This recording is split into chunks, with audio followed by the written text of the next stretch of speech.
সম্প্রতি বাংলাদেশে একটি রোগ বিশদ আকারে সংক্রমিত হচ্ছে। রোগটির নাম হাম রুবেলা। হাম একটি অতি সংক্রমিত ভাইরাস জনিত রোগ, যা কিনা বাতাস, হাঁচি কাশির মাধ্যমে মানবদেহে প্রবেশ করে।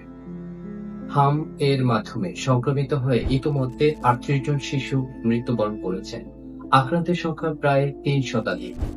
মরণবেদী এই রোগ থেকে বাঁচার জন্য আমাদের জানা প্রয়োজন হামের লক্ষণ এবং প্রতিরোধ। হাম রোগের লক্ষণ সমূহ: উচ্চ তাপমাত্রায় জ্বর 101 ডিগ্রি থেকে 104 ডিগ্রি ফারেনহাইট হতে পারে, নাক দিয়ে অঝরে পানি পড়া, শুকনো শুকনো কাশি হওয়া।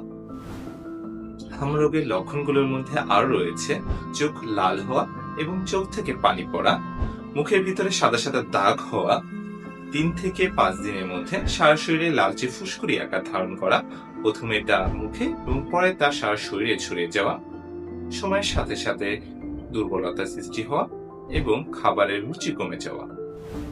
কেউ আক্রান্ত হলে 72 ঘন্টার মধ্যে টিকা নিন। কারো সংস্পর্শে এলে 72 ঘন্টার মধ্যে হামের টিকা নিলে সংক্রমণ প্রতিরোধ করা সম্ভব। দেরি না করে হাসপাতালে যান। সময় মতো চিকিৎসা না করলে হাম থেকে নিউমোনিয়া, কানে ইনফেকশন, এমনকি মস্তিষ্কে জটিলতা হতে পারে। হাম হলে করণীয়: হাম হলে হামের চিকিৎসায় নিকটস্থ স্বাস্থ্য কেন্দ্রে পরামর্শ গ্রহণ করুন এবং চিকিৎসকের নির্দেশনা মেনে চলুন। যে ওষুধই দেওয়া হোক না কেন, অবশ্যই তা চিকিৎসকের পরামর্শে নিতে হবে। আপনার শিশুকে পরিষ্কার রাখুন এবং নিয়মিত গোসল করান। প্রচুর পানি ও তরল খাবার দিন। আক্রান্ত ব্যক্তিকে পুরোপুরি বিশ্রামে রাখুন। হাম প্রতিরোধে আক্রান্ত শিশুকে ঘরেই রাখুন এবং পরিবারের বাকি সদস্যদের তার সংস্পর্শ থেকে দূরে রাখুন। সচেতনতাই হাম থেকে মুক্তির পথ। আপনার শিশুকে সঠিক সময় টিকা দিন, সুস্থ সমাজ গড়ে তুলুন।